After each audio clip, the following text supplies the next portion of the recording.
Good afternoon. This is Chairwoman Jane Lichter. I call to order the meeting of the Board of Education of Baltimore County for Tuesday, November 18th, 2025. This evening's Board of Education meeting is being broadcast through the BCPS online live meeting broadcast and on BCPS-TV, Xfinity Channel 1073, and Verizon Fios Channel 34. In order to efficiently conduct this meeting, all voting items this evening will be done by roll call vote. May I have a motion to go into closed session as permitted by the Open Meetings Act, as found in Annotated Code of Maryland, General Provisions Articles Sections 3-305, B1 and B7, to discuss the appointment, employment, assignment, promotion, discipline, demotion, compensation, removal, resignation, or performance evaluation of appointees, employees, or officials over whom it has jurisdiction, or any other personnel matter that affects one or more specific individuals, and consult with counsel to obtain legal advice. So moves Teleski. Thank you. Is there a second? Second, Harvey. Thank you. May I have a roll call vote, please? Ms. Pumphrey? Yes. Mr. Young? Yes. Ms. Dominowski?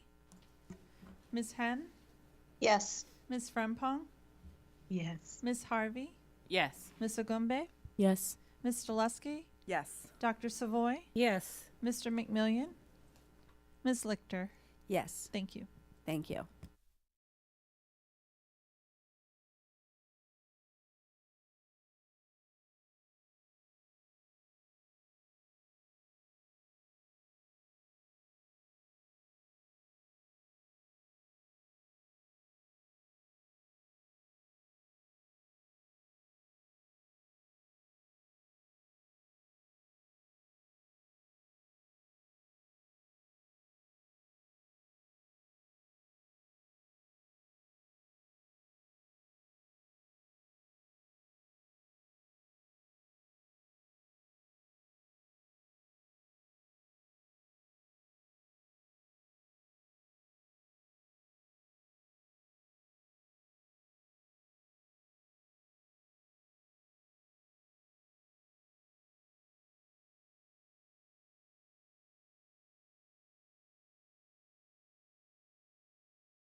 Good evening. This is Chairwoman Jane Lichter. I now call to order the meeting of the Board of Education of Baltimore County for Tuesday, November 18th, 2025. I invite you to recite the Pledge of Allegiance to the flag to be led by Ms. Forsyth Ongambe. We will then have a moment of silence in recognition of those who have served education in Baltimore County.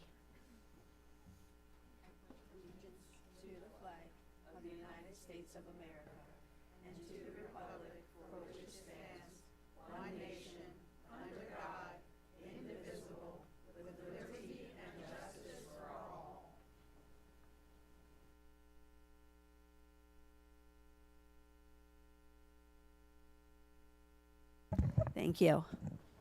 Tonight's Board of Education meeting is being broadcast through the BCPS online live meeting broadcast and on BCPS Xfinity Channel 1073 and Verizon Fios Channel 34. In order to efficiently conduct this meeting, all voting items this evening will be done by roll call vote. The first item on the agenda is the consideration of the November 18th agenda. Dr. Grimm, are there any additions or changes to tonight's agenda? I am unaware of any additions or changes to tonight's agenda. Thank you. Ms. Dominowski? Yes, I move to remove the information item K2, notification of boundary administrative review, from agenda item K and insert it insert it below agenda heading J as a new business agenda item K1 and rename information items K to L and then so forth. So the board committee updates would become M and announcements would become N. Is there a second to Ms. Dominowski's motion? Second, Hen. Thank you. Any discussion? Ms. Dominowski, do you want to speak to your motion? I believe this is the first administrative review that we've had. I mean, I could be wrong. I didn't see anything listed on our website with it, so I just wanted to kind of go over it as with the public so they can understand what the difference between this administrative review is as opposed to a boundary study. Okay. Thank you. Any other discussion? Let me just check teams.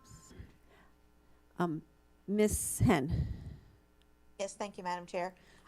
Also, this has not been presented to the board for discussion, so in addition to presenting it to the public for the first time, this will be the first time it's presented to the board. So I agree with Ms. Dominowski.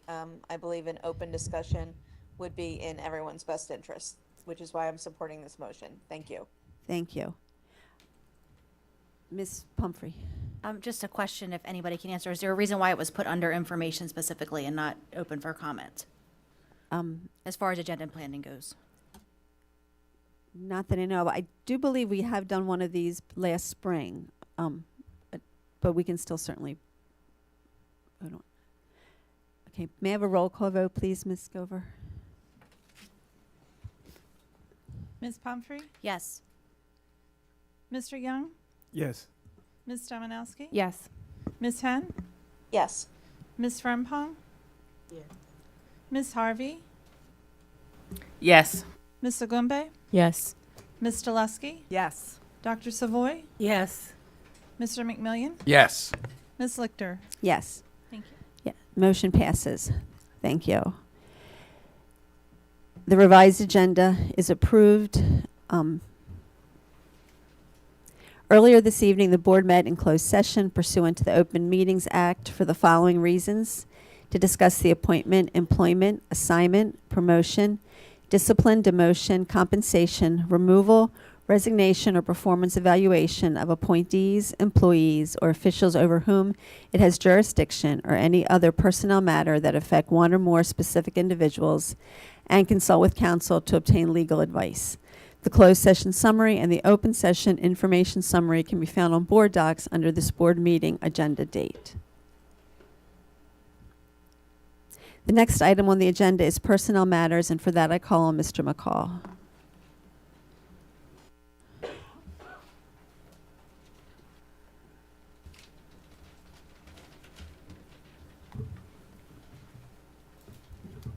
Good evening. Good evening, Chair Lichter, Vice Chair Harvey, Superintendent Dr. Rogers, and members of the board. I'd like the board's consent for the following personnel matters. Tonight we have retirements, resignations, educator licensure appointments. Thank you. Do I have a motion to approve the personnel matters as presented in Exhibits D1 through D3? So move Young. Thank you. Do I have a second? Second, Savoy. Thank you. Any discussion? May I have a roll call vote, please? Ms. Pumphrey? Yes. Mr. Young? Yes. Ms. Dominowski? Yes. Ms. Hen? Yes. Ms. Frempong? Ms. Frempong? Yes. Thank you. Ms. Harvey? Yes. Ms. Ogumbe? Yes. Ms. Delusky? Yes. Dr. Savoy? Yes. Mr. McMillian? Yes. Ms. Lichter? Yes. Thank you. Thank you. Thank you. Our next item is public comment. This is one of the opportunities the board provides. Thank you, Mr. McCall. The board provides to hear the views and receive the advice of community members. If not selected to address the board, members of the public may submit their comments to the board members via email at boe@bcps.org. The Baltimore County the Baltimore County Police Department's Homeland Security Unit and Office of School Safety has recommended safety and security protocols, which are posted in the boardroom and available in board docs and on the board's participation by the public website. While we encourage public input on policies, programs, and practices within the purview of this board and this school system, this is not the proper forum to address specific student or employee matters or to comment on matters that do not relate to public education in Baltimore County. Inappropriate personal remarks or other behavior such as language that promotes violence against a BCPS employee or that disrupts or interferes with the conduct of this meeting are out of order and will not be tolerated. Persons who otherwise disrupt or disturb this meeting will not be allowed to continue their remarks and will be escorted from the meeting. Please observe the 3-minute clock, which will let you know when your time is up. The microphone will be turned off at the end of your time or prior to that time at the discretion of the board chair.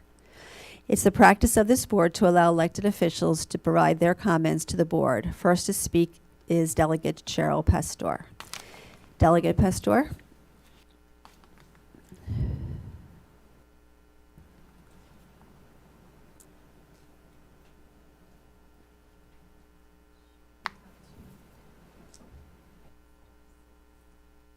You can try *6, Delegate Pastor.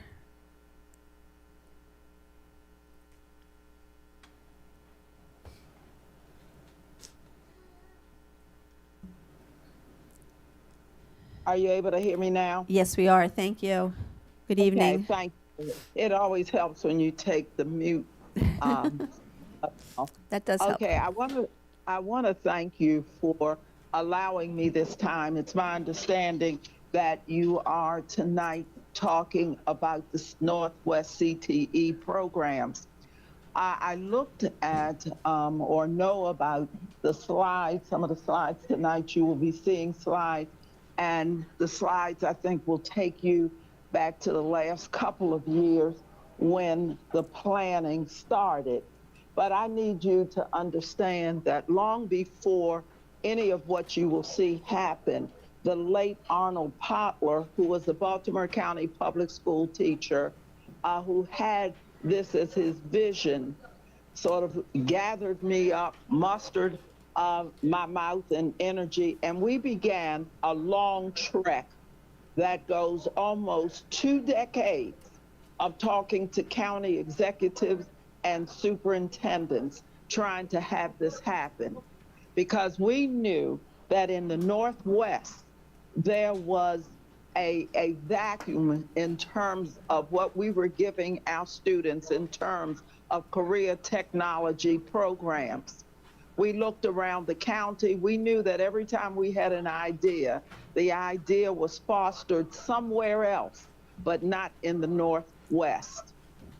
Finally, several years ago, we were able to pull together people from colleges, businesses, parents, community, and start to fashion what we thought would be good programs, solid programs to promote the beautiful children who live in the Northwest corridor. We have heard so many things about what is in the South, what is on the East Side, some wonderful programs that have just highlighted our young people and given them such room and opportunities for growth. And still, here we are in the Northwest without our CTE programs. A few years ago, the board even took a look at what we had done after so many years. The programs were given to the departments who laid out what the costs were going to be, what kinds of materials and places to hold them would be suitable for what we want. When we talk about wanting wonderful things for our children, we mean all of our children. Dr. Hairston first said all means all, and it still carries. And yet here we are going into 2026, and those wonderful programs that this board, and I want to thank the board members for what you've done, but that this board has already agreed to, found a place, and we're still not paying the kind of attention that should now be paid to the children really in the Northwest, and giving them some of these extra opportunities that are going to help them to grow. So I'm saying, without equivocation, thank you, board, for the work you have done so far. But now it is time to put the Northwest CTE programs in the forefront to make sure they happen, and not let another thing, not another program anywhere else in this system usurp that energy, those votes, and the need of what we need for the Northwest students. Yes, I do dare use the word equity. This is the time. Now is the time. I'm looking forward, and thank you for this presentation tonight. I'm looking forward to making Arnold Potler, God rest his soul, and his family happy, and knowing that finally his dream, the dream of so many, will finally happen. No interruptions, no wait until next year, wait until the following year, that we are going to do that now for the children in the Northwest corridor of Baltimore County. Thank you for the time. Have a good evening, everyone. Know that I will be following. I do watch board meetings. I do watch committee meetings. I will be following. Thank you. Thank you. Our next category is school system affiliated, and our speaker is Beth Jarrett from the PTA Council of Baltimore County. And I believe she is virtual. Hello, can you hear me? Yes, good evening. Good evening, Chair Lichter, Vice Chair Harvey, Board of Education members, and Superintendent Dr. Rogers. My name is Beth Jarrett, and I'm here from the PTA to introduce the resolution passed by the PTA Council of Baltimore County and also Free State PTA regarding the hazards of synthetic turf. I'll send the resolution to you shortly after the meeting, but I'll summarize it now. First, synthetic turf poses significant heat and health risks. Temperatures on these fields can exceed 160 degrees even on mild days. Children are far more vulnerable to heat stress than adults. Natural grass, by contrast, stays dramatically cooler and offers health benefits, including improved immune function and reduced inflammation and asthma. Second, synthetic turf exposes children to toxic chemicals. Most synthetic turf uses infill made from recycled tires, which contain hundreds of carcinogenic and toxic substances. Kids can absorb these chemicals through their skin, by breathing them in, or through accidental ingestion. These toxins accumulate in the body over time. Synthetic turf also contains PFAS, forever chemicals, which are linked to cancer, fertility issues, liver damage, and developmental harm. Third, injury rates are significantly higher on synthetic turf. Studies show a 56% higher rate of non-contact injuries, including a 68% higher rate of ankle injuries. PCL tears are nearly 3 times more common. Professional athletes overwhelmingly prefer natural grass because synthetic turf causes more fatigue, soreness, and injury. Fourth, synthetic turf creates massive waste that cannot be recycled. Each field contains roughly 440,000 pounds of material and lasts only 8 to 10 years. There are no functioning recycling facilities in the U.S. These fields end up dumped, buried, or placed in landfills, creating long-term environmental hazards for our community. synthetic turf contributes to microplastic pollution. International studies are showing that 12 to 15% of microplastics in waterways come specifically from synthetic turf. These microplastics harm wildlife and threaten food sustainability. For these reasons, we ask the board to take 3 actions. Number 1, place a moratorium on installing new synthetic turf fields and replace existing ones with natural grass when they reach their end of life. Number 2, post warning signs at all current synthetic turf fields about heat and chemical hazards. Number 3, support natural grass as the safer, healthier, and more sustainable option for our children and our school system. Thank you for your time and for considering this urgent issue. I appreciate your commitment to student health and safety. Thank you. Just want to pause for a second before our next speaker.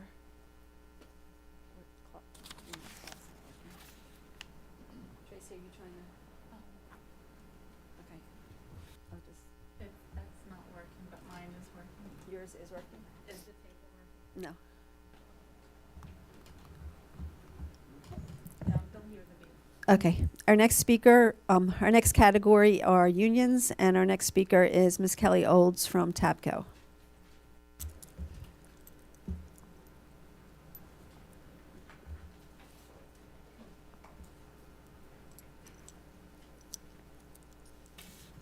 Good evening. Good evening. Good evening, Chair Lichter, Vice Chair Harvey, Dr. Rogers, and members of the board. Thank you for the opportunity to speak tonight. I appreciate the attention being given to the concerns surrounding pay. I would particularly like to thank those working in payroll, benefits, IT, HR, the Customer Service Center, and staff relations. I know that they have been working and struggling to ensure that the problems that are occurring are being addressed quickly. Some of the concerns that have been addressed over the past week have been 403B contributions that were withheld from pay but not deposited into accounts. That seems to be corrected. I believe that our union reports are now correct. We believe that dues have now been turned on for all of our members. The last of those corrections should occur on the next pay. Though there are still some concerns with individual pay and deductions not being withheld correctly, this number continues to get smaller. There is still great concern around the format and lack of clarity around the pay slip itself. Please understand that when I say this, I don't mean the aesthetics. Regular salary is lumped together in a way that makes it difficult for members to know what is in their paycheck, as it includes additions to salary that have previously been listed separately, such as responsibility factor and national board certification salary enhancements. In addition, when members are paid, additional money for things like staff development is listed separately, but it doesn't say when it is for. And there doesn't seem to be a space in Oracle to find that out, or even what dates. This means that members have to reach out to payroll to get this information, which takes up more of payroll's already busy time. What exactly I'm being paid for is a need and should be clear and easy to understand. I look forward to continued collaboration with the school system to address these concerns and work to ensure that we are proactively working to prevent new glitches and solve errors as quickly, fairly, and transparently as possible. Thank you. Thank you.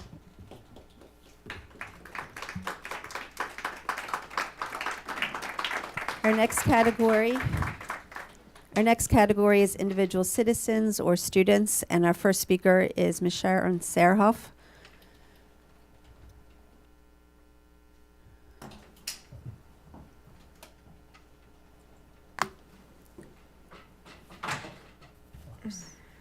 Good evening. Good evening. I'm going to talk about solutions tonight to some problems that I've been trying to bring to your attention. First solution that is very important is communication. Parents, staff, administrators need to know what the special education process is. And I can tell you there are a lot of administrators in this county that do not. It's also not available on individual school websites. I should be able to go on the school website and find out who the IEP chair is, which assistant principal or administrator is handling 504s. Who do I go to ask for a meeting?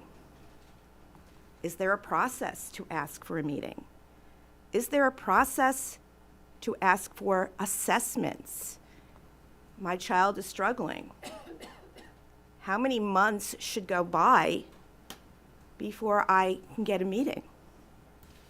Incidentally, if I ask for an IEP meeting and my child does not have an IEP, 30 days is the limit that a parent should get a meeting date. And I can tell you there's a lot of my clients who started out as my clients because they didn't get a meeting date for months,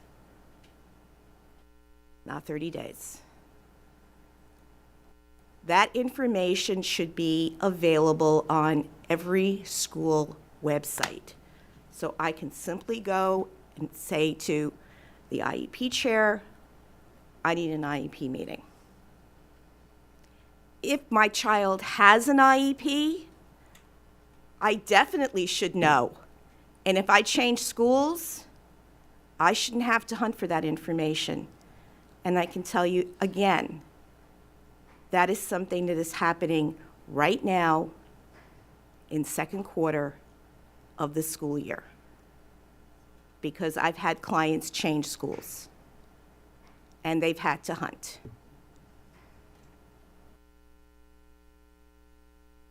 The administrator should know that process, and if there's a question, know who to go to get information. The parent should know that information as well. You're welcome. Thank you. Our next speaker is Kashana Banks.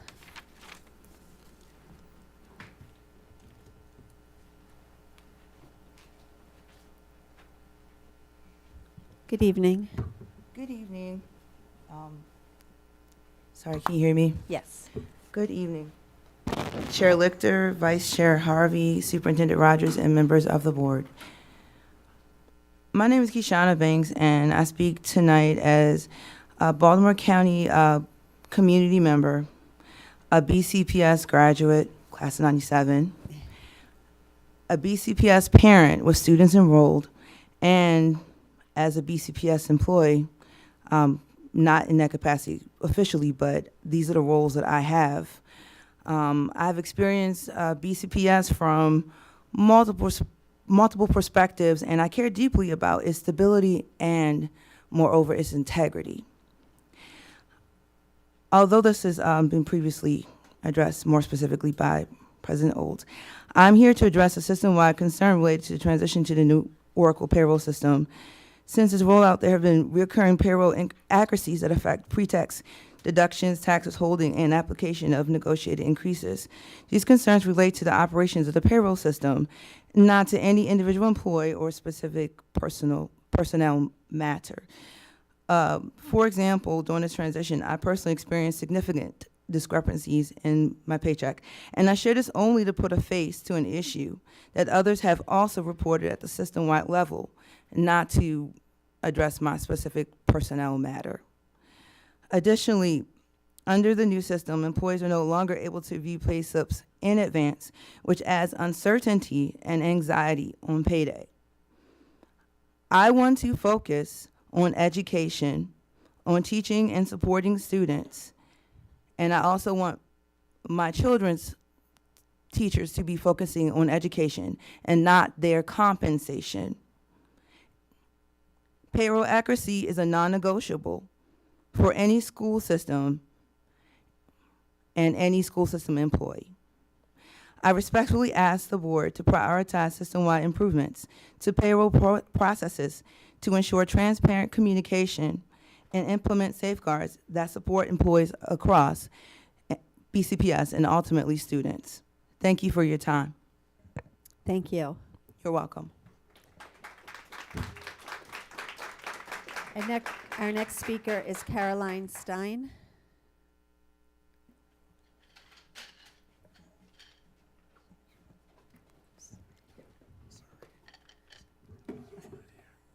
Thank you. Good evening.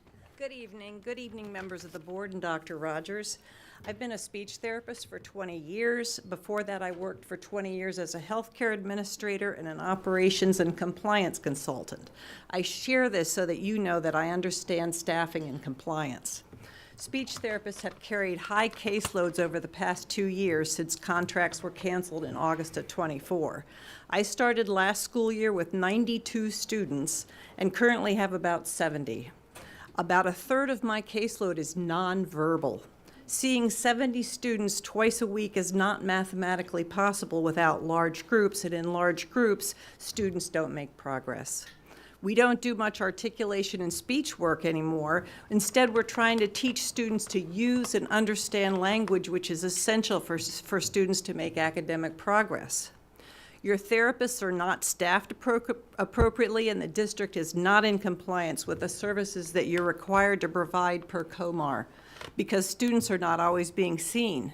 Therapists are stressed out, burnt out, and planning to leave. It's just not sustainable. The current matrix-managed structure is confusing for staff, and it's too flat. There are only 2 lead SLP positions for 120-odd therapists, and new staff are not receiving the training they need to assess and treat students or determine eligibility.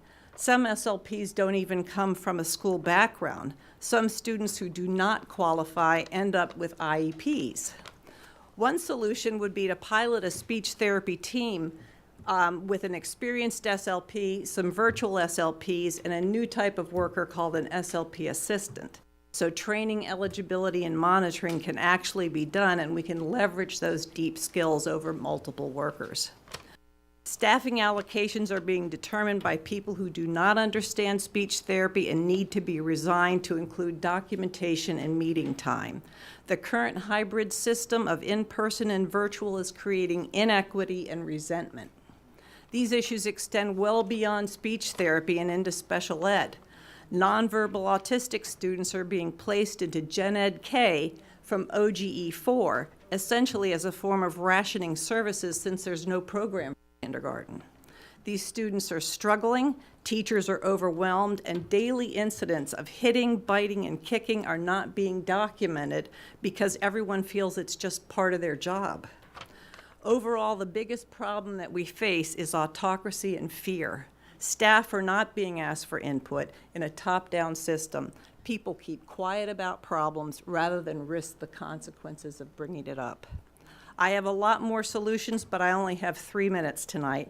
I'm asking you to create a work group of experienced staff members and maybe consultants to bring forward some realistic and sustainable changes for the sake. Thank you.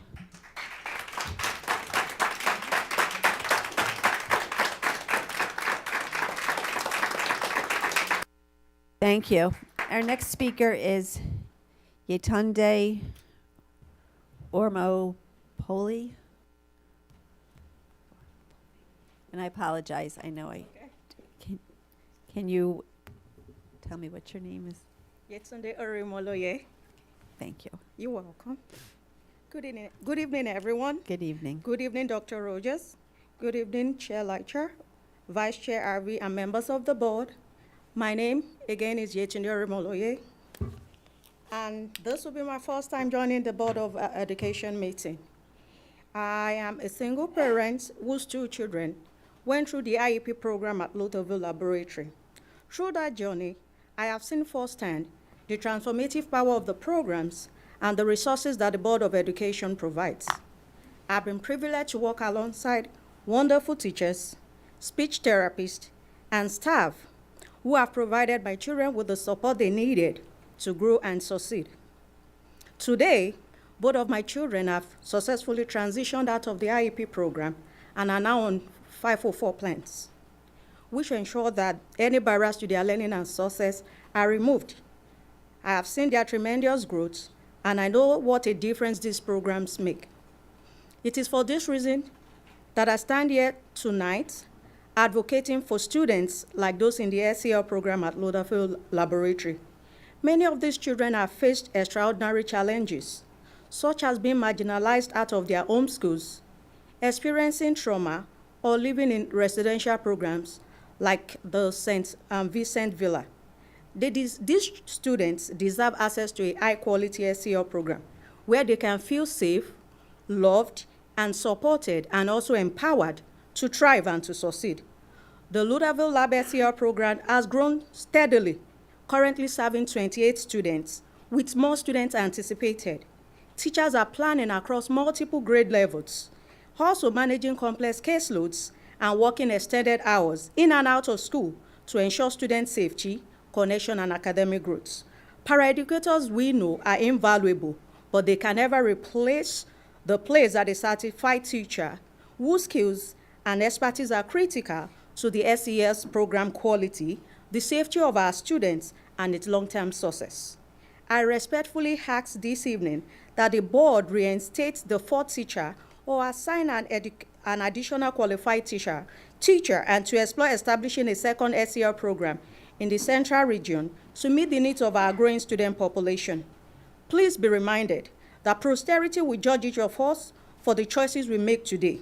Your own child may not need these programs, but imagine a cousin, a niece, a nephew, or even a grandchild, and also a friend's child. Will they have access to the support they need to succeed? Every child deserves the opportunity to learn, to grow, and to reach their full potential, regardless of the challenges they face. Please remember that the decisions we make today are not just about policy, they are about morality. True leadership is measured by ability to create a world where no child is left behind, where programs like the SEL program at Lauderville are valued as essential, and where every student has the Thank you. and the support needed to succeed. Thank you very much. Thank you. Our next speaker is Edwin Perez.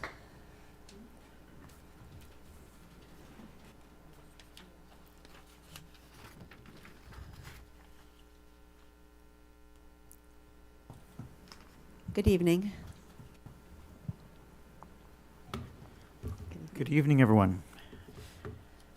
Good evening, Superintendent Rogers, Chair Lichter, Vice Chair Harvey, and members of the board. My name is Edwin Perez, and tonight I'm here as a community member and educator who feels it's important to protect children, their safety, and their emotional well-being. We are living through a rapidly shifting landscape regarding immigration enforcement. In just the last few months of 2025, we have seen a distinct change in tone and tactics. We are seeing reports from across the country that traditional safe zones around schools are being tested. We are seeing enforcement actions moving closer to drop-off lines. This ever-changing landscape is not just a headline for our local students and families. It is a daily, paralyzing fear.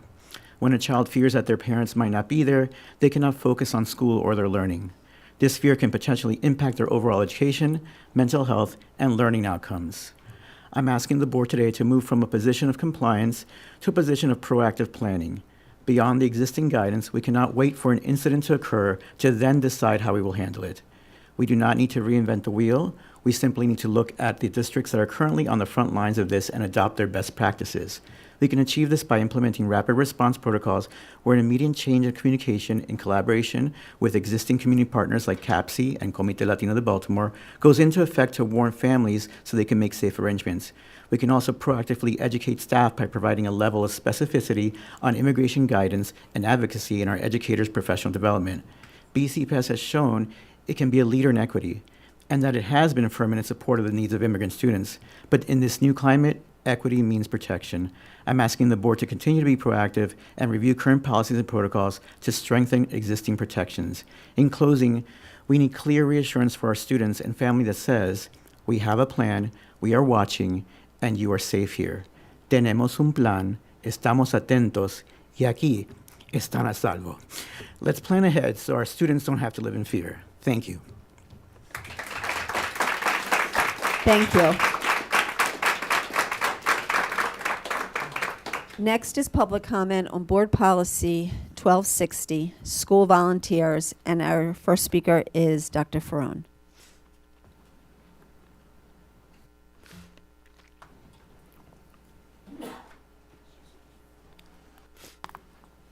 Chair, can I do 9 minutes for all You three do of them? 3 for each of them, but you base it there are no other speakers signed up. All right. Thank you again for the opportunity. I have a timer with me right here.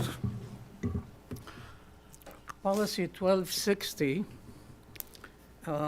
talks about meaningful engagement, and I really like the word. However, I don't see a definition of it. So one person can interpret meaningful engagement in one way and the other would not. One thing about engagement is my observation that you don't really answer my emails. And many of my Facebook friends that I don't know, they do complain of the same thing. And I think it is one thing to make a policy about meaningful engagement, but then if the board and the school system do not practice it, then the adjective of such disparity between policy and action is not going to be a good one for the school system. So I encourage you that to communicate with us. Line number 17 talks about application. I have been volunteering in the school system for 25 years since Dr. Berger was the superintendent. I applied for almost any position to be from inside, and I have been kept out. And I'm not really truly sorry from my end. It doesn't really scratch my ego.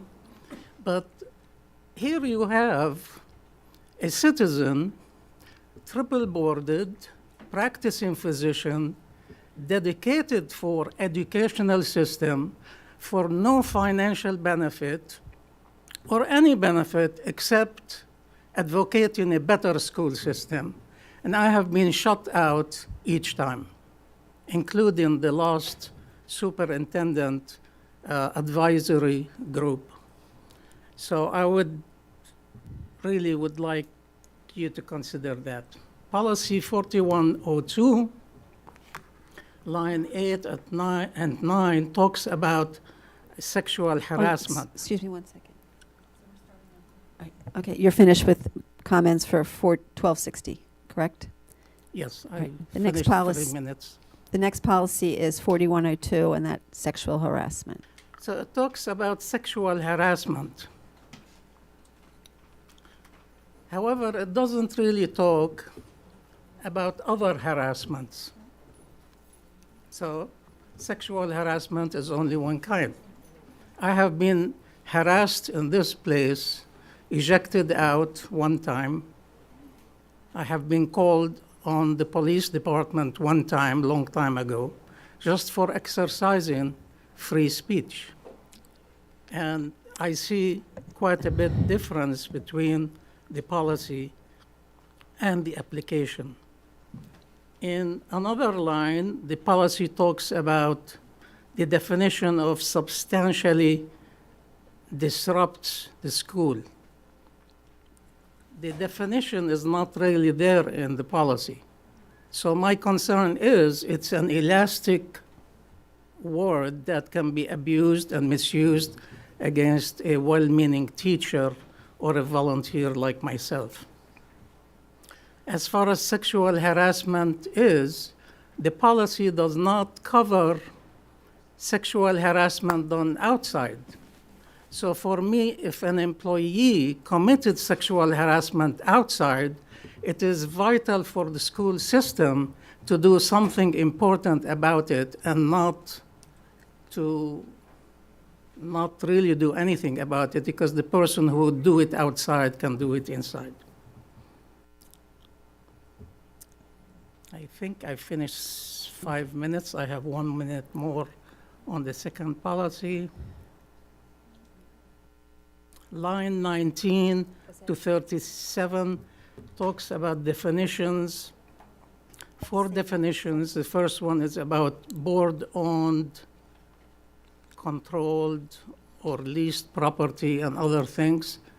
Dr. Freund, are you on policy 4102, or did you just move to 8320? 4102. Sexual harassment, okay. Yeah. Oh, I'm sorry. I'm moved. done with this. Okay. Yeah. And the final policy is 8320, which is final action by the board.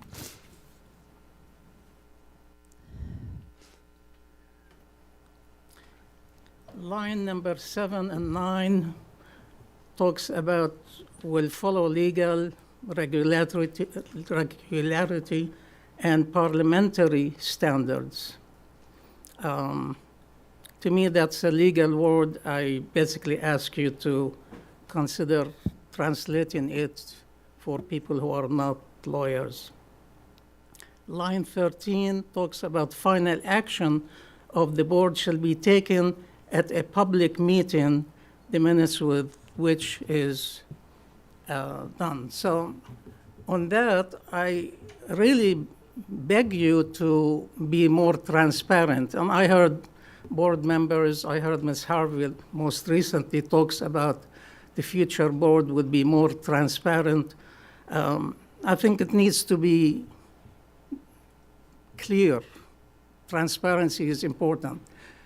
I have no knowledge what you discuss in closed session, but I can tell by listening to you for 25 years that not everything is being discussed inside is completely related to payroll and personnel. So transparency would be important really for us that are watching you. And I hope that the next board, next month and forward, would be truly transparent in any of the actions. I also noticed that, I have time a little bit, I noticed that in your discussions that you have restriction on board members in relation to any topic. It could be a policy, it could be budget, could be anything else. And I am really uncomfortable with that. I realize that when public speakers come here, sometimes they take longer time than they should. But for you to restrict each board member for 2 or 3 minutes and not really allow them the full freedom to discuss, to express, to ask questions, I think that's really fundamentally wrong. My memory goes back to the budget committee where discussions were a little bit more intense, and it led to the cancellation of the budget committee. So I like you to consider that the 2 minutes is inadequate for you and that you will be prolonging it for a better discussion. Last is about removing a vote. I think you need to define that in that policy line.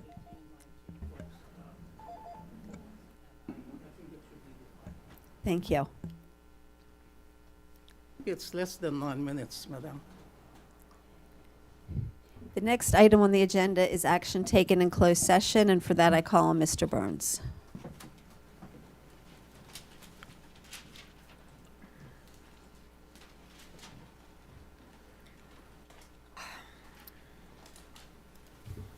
Good evening. Good evening, Chair Lichter, Vice Chair Harvey, Dr. Rogers, members of the board. This evening in closed session, you considered and took action on 2 appeals, HEA 26-004 and HEA 26-006. This would be an appropriate time for the board to approve those actions. Thank you. May I have a motion to approve the actions taken in closed session on hearing examiner cases HEA 26-004 and HEA 26-006 and authorize Ms. Gover to sign for those board members not physically present? So moved, Stoleski. Thank you. May I have a second? Second, Young. Thank you. Any discussion? May I have a roll call vote, please? Ms. Pumphrey? Yes. Mr. Young? Yes. Ms. Dominowski? Yes. Ms. Henn? Yes. Ms. Frempong? Yes. Ms. Harvey? Yes. Ms. Agumbe? Yes. Ms. Stoleski? Yes. Dr. Savoy? Yes. Mr. McMillian? Yes. Ms. Lichter? Yes. Thank you. Thank you. Thank you. Thank you. The next item on the agenda is new business, report on board policies. This is the first reader for these policies, and for that I call on Ms. Christina Pumphrey, Chair of the Policy Review Committee. Thank you. Members of the board, the Policy Review Committee asks that the board accept this report of the committee's recommendation of the proposed changes to the following board policies. Board Policy 1260, School Volunteers, Board Policy 4102, Sexual Harassment, and Board Policy 8320, Final Action by the Board. These policies are presented to you on tonight's agenda as Exhibits G1 through G3. Thank you, Ms. Pumphrey. Board members, are there any separations?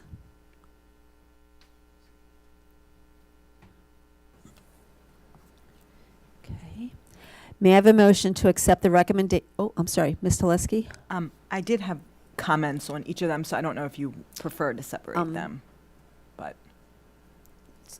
So, I'm sorry, Ms. Gilbert. Right. We can have discussion unless you want to vote on them separately. okay, no, that's great. Thank you. Okay. So may I have a motion to accept the recommendations of the Board's Policy Review Committee for policies 1260, 4102, and 8320?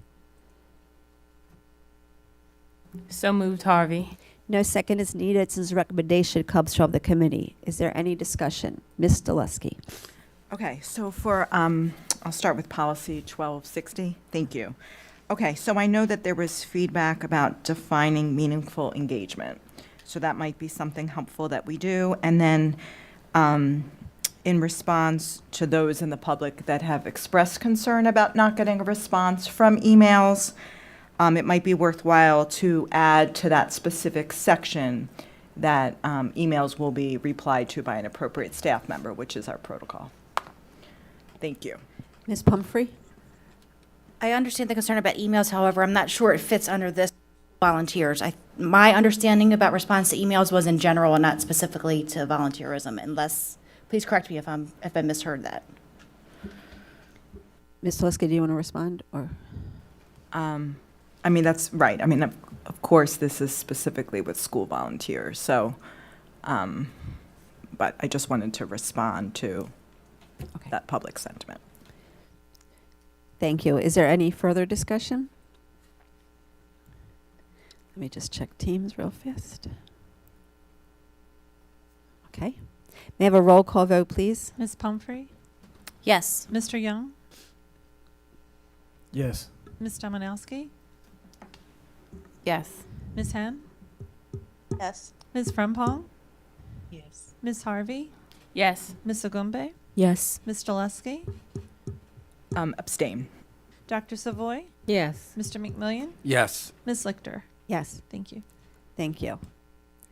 The next item on the agenda is consideration of the virtual inclement weather day plan for 2025 to 2026. And for that, I call on Dr. Rogers. Thank you. Good evening, Chair Lichter, Vice Chair Harvey, and members of the board. I am pleased to present to you a presentation on the virtual inclement weather day plan for 25-26. We could post the PowerPoint, please.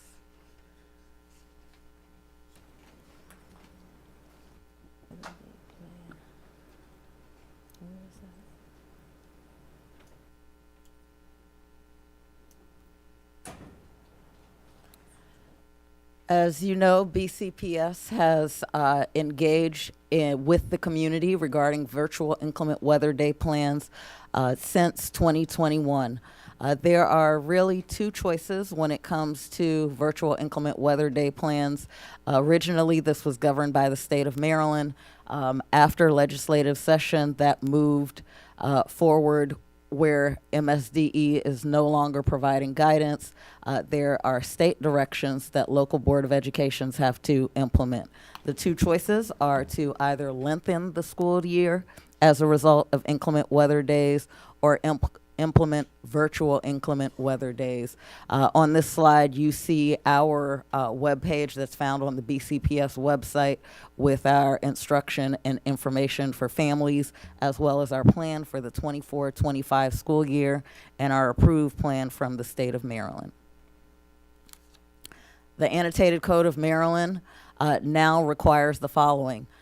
In order to move forward with virtual inclement weather day plans, local school system has to have used all of the days that are incorporated in the calendar for school closures first, which has always been the plan in BCPS, even before the requirement, that there are a minimum of 4 hours of synchronous instruction for all students, attendance is taken, that we maintain access to instructions and supports for our students, that virtual days cannot negatively impact student grades. There should be opportunities for missed work, that the virtual plan will be posted on the website, and that we present the plan at a publicly accessible local school system board meeting. As you know, we sent a survey to Team BCPS to request their input. On the next two slides, or this slide and the next slide, are the results of the survey. We had more than 6,500 responses on the survey. In the question about whether or not we should extend the school year beyond the days that are built into the calendar, we have 3 days built into our school calendar. The overwhelming response was no. 74% of respondents said no, with 17% saying yes, we can extend, and 9% were neutral on the question of extending the school year. We also asked our stakeholders whether or not they wanted BCPS to transition to virtual days after 3 days or not. Overwhelming response was 68% agreed with transitioning to virtual inclement weather days after using the 3 traditional school days. 25% said no, 68% said yes, 7% were neutral. Overall, traditional snow days continue to be valued by our students, staff, and families. This has been the case since 2021. Staff, students, and parents do not want the school year to extend beyond the scheduled last day of school. Staff, students, and parents are in favor of transitioning to virtual inclement weather days after the traditional days have been used. This slide here shows you our plan that is for this current school year, posted on our, this is not this current school year, this is last school year, 24-25, posted on our website. We have 3 days built into the calendar. After those 3 days, if we have a 4th day of inclement weather, we would transition to virtual learning, and we operate on a 2-hour delay schedule. This is a recommendation for the 26-27 school year. We have had this same plan in place since school year 21-22. We have, since 21-22, all of those years, we have only used 1 virtual day of instruction. And the recommendation based on the stakeholders is to remain consistent with the plan that we have had in place. Open it up for any questions that you might have. Ms. Domanowski? Yes, I have a couple questions. The first one is, with the new, allotment with our laptops and Chromebooks to our students, we don't necessarily have a one-on-one ratio with our students anymore. How are we going to implement a virtual school day? So the youngest learners, I believe pre-K through 2, are the students who do not have a 1-to-1 ratio. Prior to this, we had, stakeholders, families had raised concerns with accessing technology during the day, and so schools came up with creative responses for families. Some families could certainly use their own devices. We also sent home paper and pencil with access to instruction during the day. And so we would implement a model similar to that. I haven't seen my child bring home a Chromebook or one day this year. So when are they supposed to know whether to bring them home or not? You're saying that only K through 2 have access, don't have the one-on-one ratio. Yes. But usually, like in past years, our kids have brought them home every day, and now they're not bringing them home every day, which is great. I'm not complaining about that. But if they're not bringing them home every day, how are they going to know when to bring them home for a potential virtual school day? So we would make announcements like we did the one virtual day that we had this past year. In advance, we receive very specific weather reports. And so in advance, not only did we send out messages to our schools for them to message, but we also sent it out from the county, and we shared with our media counterparts. And so the school system would take responsibility for that in advance. And if the kids aren't in school the day before that happens, to get their Chromebook? That is why the state, now the law is requiring that students are not adversely impacted as a result of work missed on a inclement weather day. Well, grade-wise, they wouldn't be, but if they lost the knowledge of that day, wouldn't they be adversely affected? It would be the same as if a student missed a day due to illness or a medical appointment or something, that our teachers would have the responsibility to work with those students so that they would catch up on any missed work. Okay, thank you. And then my last question is, when was the survey taken that the slides on 4 and 5 were from? When was that data taken from? What year? Recently, October. Someone could look up the date of when that survey closed. We sent out the inclement weather survey to all of our families a few weeks ago. A few weeks ago? Yes. Okay, thank you. Other questions or comments? Just check Teams. We have Ms. Hen and Ms. Frimpong. Ms. Hen? Thank you, Madam Chair. My question concerns the virtual learning days used for inclement weather. I see on the slides that we are planning to use a delayed schedule or a delayed opening of 2 hours. Dr. Rogers, can you explain the rationale behind that? If we are using virtual learning, the need for a delayed opening? Thank you. Yes. Teachers will need time to transition their plans from face-to-face instruction to virtual learning. It is also a part of the requirement in the law that there is time built in for that. For us, when we started with the 2-hour delay schedule, that was as a result of feedback that we had received from our stakeholders, something that families are familiar with. There is already a schedule established, and it provides the time that is necessary, both in the law and practically speaking, for teachers to plan for that transition. Okay, but Ms. Dominowski just asked about the paper-based lessons that are provided the day before. If teachers are planning the day before for that, are we saying their teachers are not planning for online lessons and they need additional time at the start of the day to plan those? Because if they're sending home materials the day before, when they've already prepared those lessons in advance and have had that time? Certainly, there are opportunities in some spaces where they will have that. The law requires that there is time that is built into that virtual inclement weather day for teacher prep time. And so that is part of compliance with the law, and it is, as I indicated previously, practice that we have adopted since 21-22 so that our families could accurately plan for time to log on for students that will be logging on. It's also important to note that even when we were actually in the pandemic, that there was a mixed delivery system provided, and for some families, particularly children who went to childcare and things of that nature, that we have been in the practice of providing paper packets for students and families who needed those. Thank you. And how many hours will that leave in the day for synchronous instruction? 4 hours, that is a requirement. So, okay, I know that that's the minimum required. Are you saying that that is what our plan includes, 4 hours? Our plan has included 4 hours of synchronous instruction. Okay, thank you. Thank you. Ms. Frempong?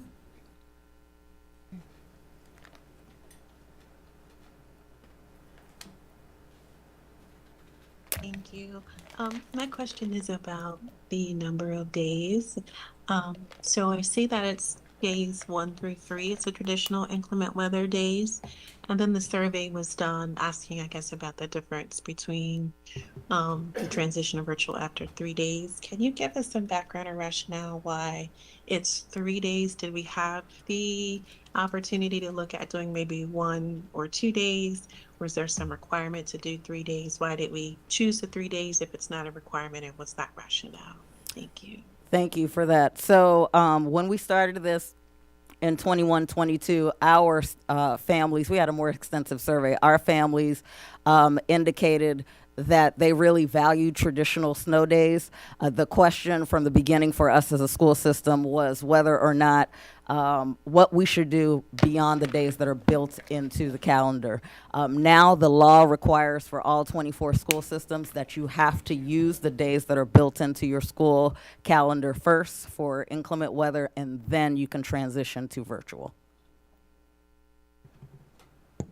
So the 3 days is coming from the fact that we've already put it into our calendar. So if we chose moving forward, then on future calendars to do less than 3 days, that is something that we could do. Yes, but I would have to confirm. I believe the state of Maryland has a minimum number of days. It is either 2 days or 3 days. So if it is 2 days, yes, the calendar could be built with 2 days. Thank you. You're welcome. Mr. McMillian? My question is, on the 2-hour delay, the virtual delay, will the teachers that want to have access to the school building to come in and do their lessons from their classroom? It all depends on the weather. If it is one of those weather situations where offices are open but schools are closed, then our buildings, they would have access. If it is severe, so severe that offices are closed as well, no one would have access into the building. Okay. Okay. Okay, thank you. Okay. May I have a motion to approve the virtual inclement weather day plan for 2025-2026? So move, Savoy. Okay. Okay, all right. Let's try again. May I have a motion to approve the virtual inclement weather day plan for 26-27? So move, Stoleski. Thank you. May I have a second? Second, Savoy. Any further discussion? May I have a roll call vote, please? Ms. Pumphrey? Yes. Mr. Young? Yes. Ms. Dominowski? No. Ms. Henn? Yes. Ms. Frempong? Yes. Ms. Harvey? Yes. Ms. Agumbe? Yes. Ms. Stoleski? Yes. Dr. Savoy? Yes. Mr. McMillian? Yes. Ms. Lichter? Yes. Thank you. Thank you.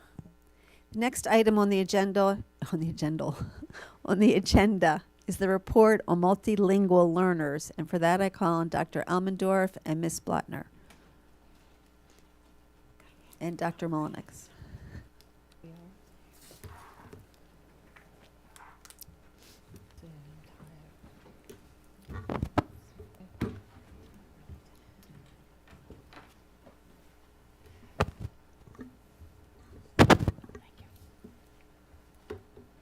Good evening, Chair Lichter, Vice Chair Harvey, Dr. Rogers, and other board members. We're excited to be here today to provide you an update on our multilingual learners and the achievement that they're making in Baltimore County Public Schools. We are really excited to share the progress they're making academically, the increased level of engagement we are having with their families, and the success of the decentralization of the programs. From here, I'll pass it over to Dr. Elmendorf to begin our presentation. Thank you, Dr. Mullenix. Good evening. We'll start off by talking about enrollment. So when families send their multilingual child to one of our schools, we're certainly compelled to register them in our schools. You can see on this chart here that the enrollment of multilingual learners has increased steadily over the last 4 school years. Overall, we have seen an increase of about 3,000 multilingual learner students over the last 4 years, and currently we have a little over 13,000 multilingual learners in Baltimore County Public Schools. I am going to now pass it over to Director Blotner. Good morning, good evening, everyone. So hard when to- we talk about, Can't can hear you you. hear? Bring it closer, or A little closer. Can you hear me now? Let me see if I can. How about now? Okay. So, hello, board members. Just wanted to continue to share information about the update for our multilingual learners. When we think about the process of our multilingual learners entering BCPS, we wanted to start with how we welcome our families and our students into the county. We welcome them into the district at the Welcome Center primarily. And I just wanted to bring your attention to the screen where you can see that when they come to us at the Welcome Center, we use a paper screener, the WEDA screener assessment, to assess them. We also have heard from some of our families that they would like to be able to be assessed or participate in the intake process in different locations because of course, we have students in central parts of our district as well as on the east side. And so we do work with our local libraries to be able to assess students at those libraries so they don't have to drive as far as to the Welcome Center in Catonsville. In addition to that, we know that our elementary schools do test their kindergartners using a paper screener for our students. And then we also this year and last year have begun to do some piloting of using the WEDA screener in some of our schools. So about 18 schools have participated, elementary schools. And so that's something that we have been doing to really address the needs of our schools and our families. We also provide bilingual resources to our families and our students, and that's available at the Welcome Center and some of our schools. Some of our librarians are making sure that we have access to bilingual resources in our school libraries. And we'll be working closely with that team to really look at how can we extend that. In addition to that, we collaborate with other offices to make sure that we are aware of what the needs are. So that's presenting and providing training to our PPWs, our social workers, our teachers, our registrars, so they know how to accept our students in and support them.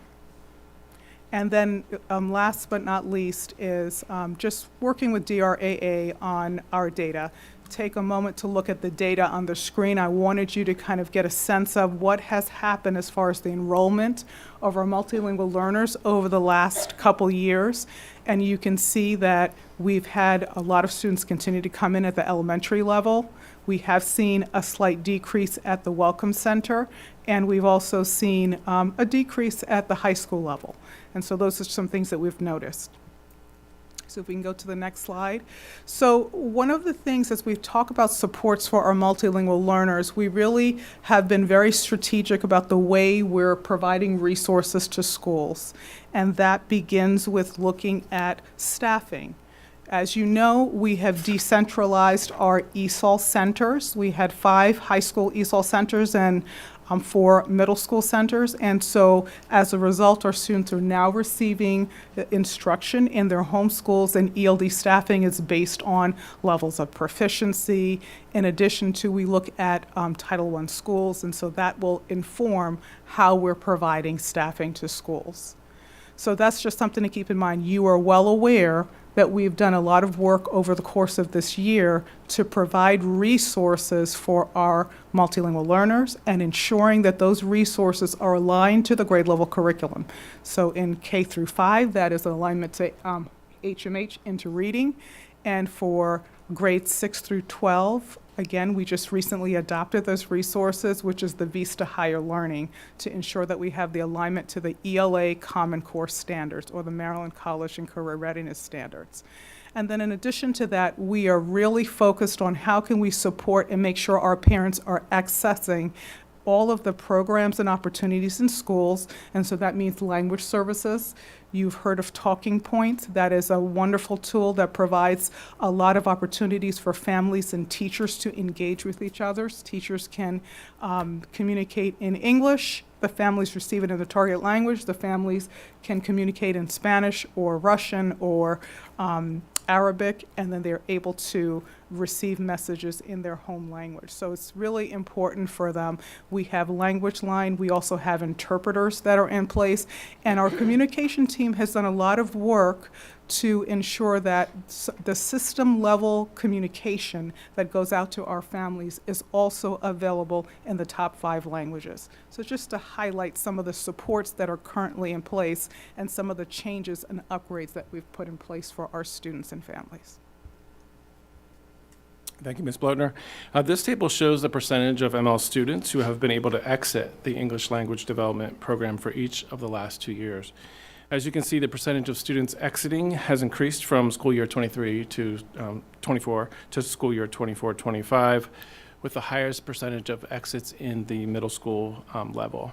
This is based on students passing the WIDA assessment or getting a score of 4.5 on the WIDA assessment. You'll also notice in the orange box there that we exceed the average of students in the state of Maryland who are exiting from the ELD program. So our numbers are looking pretty good even compared to the state.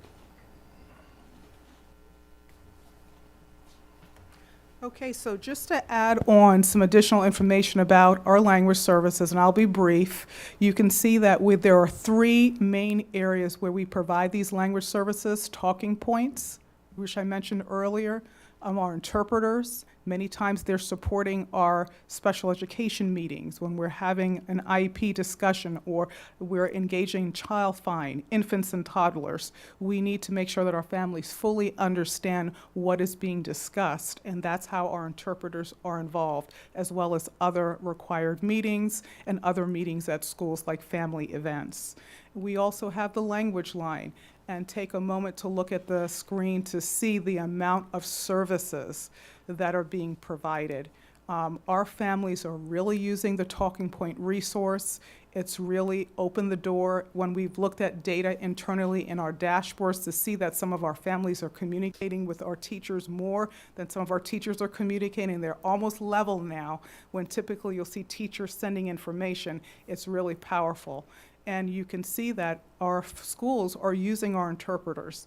For our parent conferences that are coming up, we've tried to be very strategic to make sure that our Spanish interpreters that are available are spread across our elementary schools so that they're able to access as many families as possible. Those that are not able to access or they have rare languages can also use a language line. So those just kind of giving you an example of some of the work that has been done over the course of this year and last year. So I've shared information with you about the curriculum resources that are in place, and I just wanted to highlight a couple of things to go a little bit more in depth into what Dr. Elmendorf shared earlier. So when we think about our elementary ELD programs, again, staffing varies across schools because, again, we're matching it based on the number of multilingual learners that are at the schools. And so the instructional models might be small group, and they also could be co-teaching. So those schools that have more ELD teachers are able to do more co-teaching. And we highly recommend that there is that collaboration that is happening across our schools, because we know that as our ELD or language development aligns to the grade level curriculum, we're going to get those greater levels of performance from our students. In addition to that, I just wanted to elevate some of the hard work that our teachers and our principals have been doing in schools to see that 69% of our elementary schools have at least 10% or more of their MLs exiting the ELD program. Speaks to the attention that is being paid to instruction. In addition to that, 84% of our elementary schools have at least 50% of their MLs meeting their language targets. There's always room for improvement, but this is really great to see the work that's happening It happens with professional development. It happens with supports and the coaching from our principals. If we can go to the next slide. So this slide just highlights for you information about our secondary ELD program. Again, we've already talked about the fact that we have adopted new curriculum resources for our schools. This is just giving you an example of what instruction looks like at the secondary level. Most of our multilingual learners receiving instruction via ELD courses. So those are in place, and over time we've put them in place and made sure the curriculum resources have that alignment. In addition to that, some of our ELD teachers are able to provide support in a co-taught model in some of our math, science, social studies, and ELA classrooms at the secondary level. And that would be in addition to supplemental to their ELD courses. I wanted to also highlight for you that 10 of our middle schools have one or more ELD teacher allocations. So just to kind of give you a sense of what's in place at the middle school level, that's especially important, knowing that we have decentralized the ESOL centers. In addition to that, 17 of our high schools have one or more ELD teacher allocations. So again, you can see we've tried to look at the fact that there's that high academic load that happens at the secondary level, and therefore having those resources there are really important. 4 of our middle schools have 35% or more of their MLs that are meeting their ELP targets. So that's, again, an area that we'll continue to work on, but we've seen a lot of progress, as you saw earlier on the slide from Dr. Elmendorf. And 5 of our high schools have 10% or more of their MLs that are exiting the ELD program. So again, these are areas that we'll be focusing on, making sure that the curriculum resources are being implemented with integrity so that we can see more students making progress, exiting the program so they can achieve at higher levels. We know that there is a correlation between their performance, their achievement, and their ability to perform at higher levels when they're learning English. So when we think about the needs of our multilingual learners, I wanted to elevate for you a specific group that we are paying close attention to. As I said to a colleague earlier, the first thing that was needed in Baltimore County was to ensure that we had high-quality resources in place for all students and that they were aligned to the grade level standard. We also now need to drill down and look at what are we doing to address specific challenges for certain groups. So when we think about our newcomers at the secondary level, we know that there are students that are missing credits and they're older. So what are we doing to make sure that they also have a robust learning experience that is moving them forward? That's something that we've seen as a challenge. We have some of our students at the secondary level that have limited or interrupted education, which means they're not necessarily performing at the middle or high school level. So that's something that we also need to address. And we also know from doing student focus groups last year and meeting with some of our students and doing surveys that there is that interest in accessing CTE and being able to go to school, learn English, and work. So that's something that we really need to make sure we're looking at. Another challenge we've seen is chronic absenteeism. And when we drill down to find out what's happening, often it is because students are working or something's going on and then they're not in school. So those are some of the challenges that I think we'll need to keep in mind as we look ahead. So if you can go to the next slide. As we look ahead, some of the things that we'll be needing to think about are what are those multiple pathways that we can put in place for some of our students. Again, I'm not going to read through everything here for you, but we need to have a strategy for our students that are undercredited and we know have interrupted education. What are we doing to make sure we're meeting their learning needs to prepare them for college or career? And so those are some things we need to keep in mind. We need to look at expanding the strategic access to CTE programs. And what does that look like? So that's going to be something that we need to explore. And to do that, we'll be pulling together a work group to really dig in. That work group will include our principals, some counselors, central office, and other school-based staff to really look at what are those strategies that we can put in place. We also will be visiting other districts to see what strategies they have in place to see what might be a fit for Baltimore County. So this is just giving you a sense of some of the work that we see looking ahead. We need to make sure that we have a solid program for all students, and then we need to drill down for our students who are older students at the middle and high school level. Thank you. Thank you. Questions, comments? Mr. Young? Thank you for the presentation. Ms. Blotner, you spoke of the next steps for our secondary. You've laid out a couple of areas where you're going to focus on. Do you have a preliminary timeline drafted where you want to, have those strategies laid out?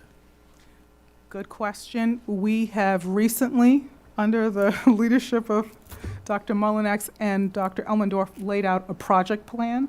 So we're looking at really putting that team in place as soon as possible so that we can look at what strategies can be put in place potentially this year and into next year. So we really want to make sure that we are doing everything that we can, as much as possible budget neutral, because we know we have to work within the context we're in to have strategies in place. So that's something we'll be exploring and then bringing back to leadership. Thank you. Ms. Harvey? Thank you, Madam Chair, and thank you for the information.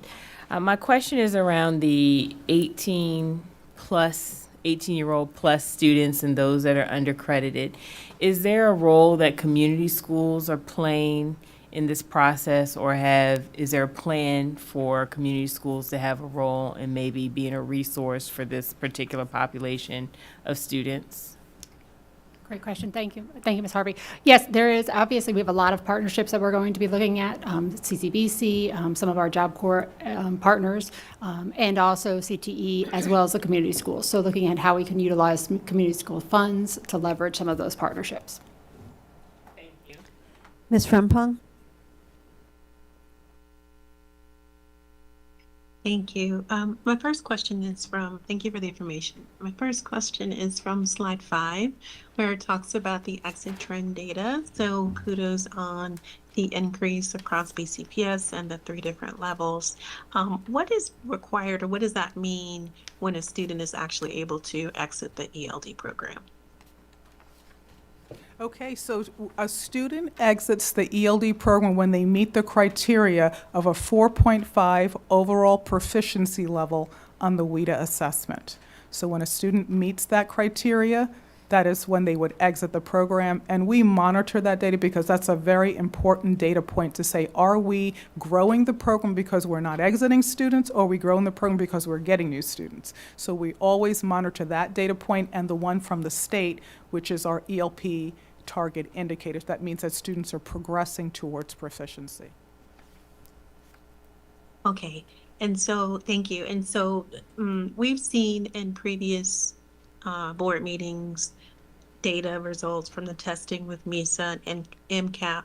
And while our multilingual learners are increasing, it's not necessarily at the same rate.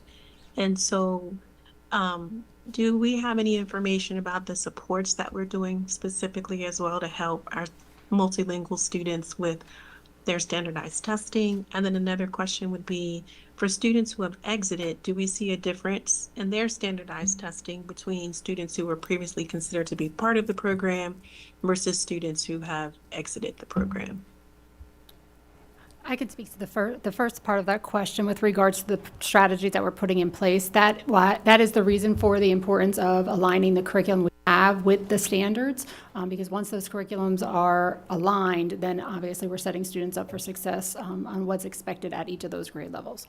As far as the data on how they compare if they've exited or not, I don't have that in my hands, but obviously we can get that data for you. And I can tell you from looking at the data, and again, we'll make sure we get you the exact data, that we do see a difference when the students exit the program. They've acquired that language. They're able to perform at higher levels, but we can be more specific and show you those who are in the program versus those who have exited within 2 years and those beyond. Other questions or comments? Ms. Pumphrey? Thank you for the presentation. I liked hearing about the progress as well as your plans for our challenges that we're facing. One of my questions is about the slide regarding the challenges, and you mentioned chronic absenteeism and dropout. You mentioned work as well as social concerns. So what would you say are some of those social concerns in addition to work? Ms. Pumphrey, if I could start that response.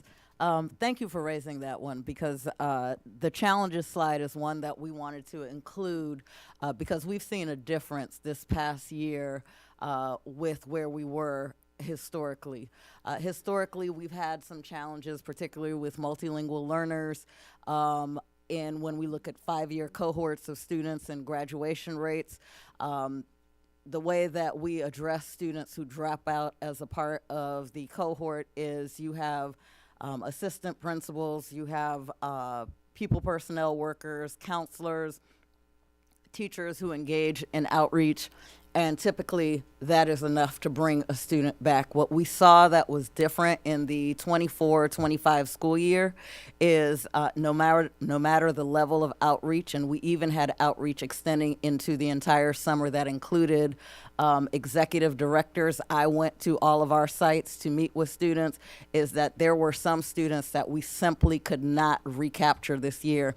Some of them we were able to speak to their family members, and we were able to speak to the students about why they were reluctant to return, and they shared with us that the change in terms of the safe zones in schools had an impact on their willingness to return to school. While they know that there are certain actions that cannot happen on school grounds, they do have to travel to and from school, and that is a real concern that we saw with our students this past year that was very different from previous years. I sat on the statewide committee with the state superintendent about this. We raised this several times, and we have seen the data across the state, particularly in BCPS, showing that when we looked at our future cohorts, we see smaller numbers of students, and so we are trying very hard from the beginning to keep those students in school so that they are not dropping out, because last year we saw a spike in the number of students that dropped out and their unwillingness to return despite the services and the flexibility. We had daytime classes, evening classes, online opportunities, but you had to come and take the assessment in person, and that was some of the feedback we received from the students. So certainly if you have something that you'd like to add, please do so, but I did want to make sure that we communicated that clearly to the members of the board and the community at large. And I think our superintendent covered most of the topics. Again, dropout has been that social concern, and one of the things that we've been doing internally with our team is providing social emotional wellness learning for our families, for our students, and we're focusing on the high school level for semester 1, middle school for semester 2, but that has been a challenge for our students. So it's the social emotional learning, and then dropouts have been a big concern. Thank you. And one other question that I think I know the answer to. The language line, the person on the other end is a human, a real person, Yes, correct? Real life that is person. correct. Okay, thank you. Mr. Young?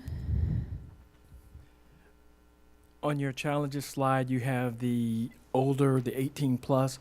What's the top end of that age range? Okay, so we're looking at what the law says between 18 and 21. These are the students that potentially could be enrolled in Baltimore County. I don't know if you want to add on to that. Dr. Mullenix. Okay. Ms. Stileski? Thank you. Thank you for the presentation. Thank you for all of the work that you do to make the Welcome Center and the start of this process really, really solid. My only question is from slide, I think it's slide 7. In terms of the time it takes to score the 4.5 on the assessment, is there a number of years or sort of an average time that from start to passing that assessment? It varies. It depends on how students score when they first take the initial assessment. The goal is that between 4 and 5 years our students are exiting the program, maximum of 6. And so within that time, our students should be moving along. We can give you average exit rates, but just in general, thinking ahead, it's about 4 years or so for students to move through the program. Okay, thank you. And then just a follow-up with the 69% of the elementary schools with the 10% exiting this past year. For the other 31%, is there anything specific that you guys have observed that you can address with strategies or any comments related to those other schools, just to know how we can better support them? Thank you. So the WIDA assessment has 4 components: listening, speaking, reading, and writing. When we don't see students moving towards exit, it's usually reading and writing. Hence the need for us to make sure we have that close alignment to the grade level ELA curriculum so that we can make sure that students are moving through those proficiency levels. You should be aware that the WIDA assessment will be changing next year, so we need to get a sense of what that will look like. But if we have that tight alignment of ELD, the English Language Development, to ELA standards, then we're more than likely going to see students continue to exit at similar rates. And so that's really critical. So what we do to address it is it's professional development for teachers.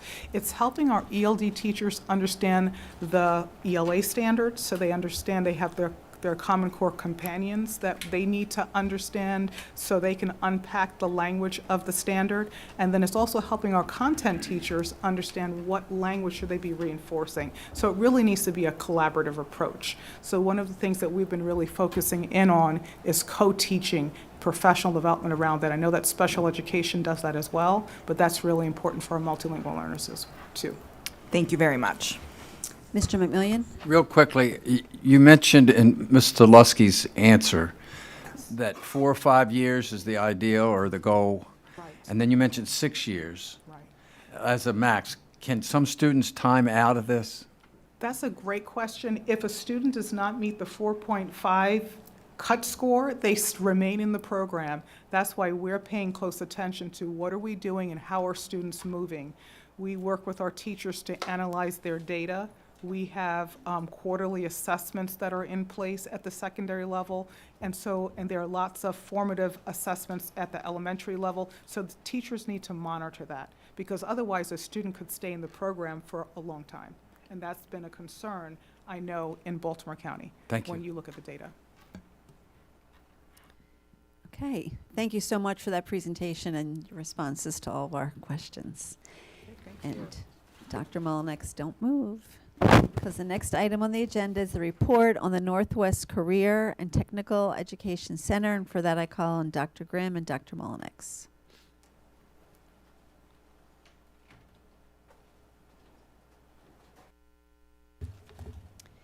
Good evening. Good evening, Chair Lichter, Vice Chair Harvey, Superintendent Dr. Rogers, members of the board. Dr. Mullinex and I are here this evening to give you an update on the Northwest Regional Career and Technology Education Center. So the purpose, as we know, for this center would be CTE programs. And this slide, again, defines what those programs are and how they support our students. The region that we're speaking of includes Franklin, Milford Mill Academy, Newtown, Owings Mills, Pikesville, and Randallstown High Schools. And you can see that on the map provided. Just to give a quick timeline, and I do want to acknowledge some of the comments that Delegate Pasteur made earlier. In that first bullet under Northwest Area Task Force, there was a community task force that was put together specifically to support the CTE Center and the goals of what this might look like. My iPass and also the Maryland Blueprint both support CTE programs, and specifically in My iPass, it notes that there is a lack of some CTE programs in the Northwest area. In August of 2023, a school site analysis summary was completed, and basically what that looked at is where this site would be best located. So all of the high schools in this region were examined as potential sites for a Northwest CTE center. So currently, as we know, on the east side, Solars Point is attached to Dundalk High School. It was examined whether a CTE center could be supplemented on one of the existing high school sites, and it was determined that that wasn't the most optimal way to do this particular project. And ultimately, after some of the educational specifications were initially developed, we brought to the board in January of 2024 the Campfield Early Learning Center site, and it was approved by the board for the new site for the Northwest Career and Technology Education Center. Since then, MSDE has provided their letter of support for some of these pathways, and we've gotten conditional approval. Since then, in really the spring and the fall of 2025, so this calendar year, we've been refining the educational specifications in alignment with budget and programmatic needs, because some of the CTE programs in the area are quite successful, and there are some new opportunities that our staff, and Dr. Mullinex will talk more about that, we're interested in bringing additional opportunities to the area. On the other side of the slide, you just see a very basic rendering of what the site is and what a potential footprint may look like once the educational specifications are completely identified. So where we are in terms of the project phases, there was a preliminary project budget of $70 million identified or estimated in January of 2023 for this project. And it represented cost based on the IAC funding calculations at that time. They have since changed, as they do each and every year, and we continue to revise the calculations based on what the design and the programmatic needs would be. To date, the state has approved funding of $644,000, and the county has provided about $3.5 million in planning and design. So all current funding is dedicated for planning and early design. Additional funding will be needed to complete the design ultimately, and obviously to move into the construction phases. The design phase not only includes the general design, the site, submitting the educational plans and specifications, it includes the site documentation, permitting, and all the other steps that lead us toward construction. And just at the bottom there, we included those 3 phases to remind everyone. Thank you.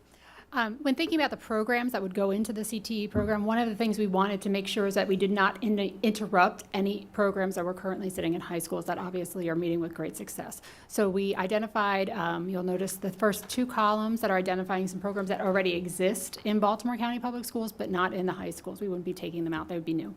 We are also looking at this as an opportunity to expand some of our offerings, and 2 of the programs that I know have been of interest are barbering and masonry. They are not currently in Baltimore County. We are looking at, obviously those would be pending MSDE approval and the request, but they are 2 programs that other ELEAs around us have investigated and worked on. So my team is actually looking into those programs and what has gone into them, what will be required of them, if there's any licensures and timing and all of that goes into it. And that would be obviously another opportunity to expand this and offer some different things to the Northwest that are not available in any other area of our county right now.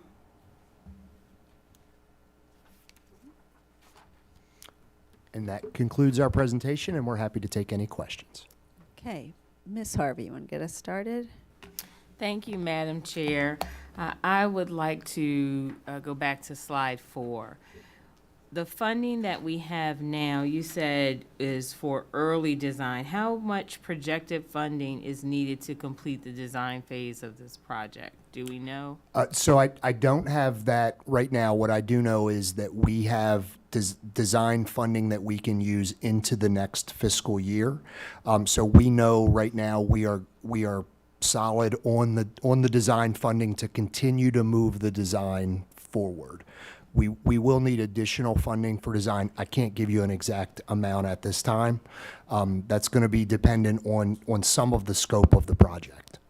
So that means we're anticipating that we'll be in the design phase for the next 2 years? So the design phase is typically between 18 months and 2 years. That is correct. Once we need to solidify the educational specifications and the programmatic support.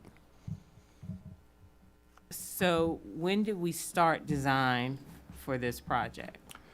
We started design, if you take a look at the timeline on that particular slide, it was in late 2024 that we started the design. However, there have been some modifications based on the educational programming. Okay, so we have funding to continue the design for this coming year. We don't know what's going to happen for the next year. We don't have projections.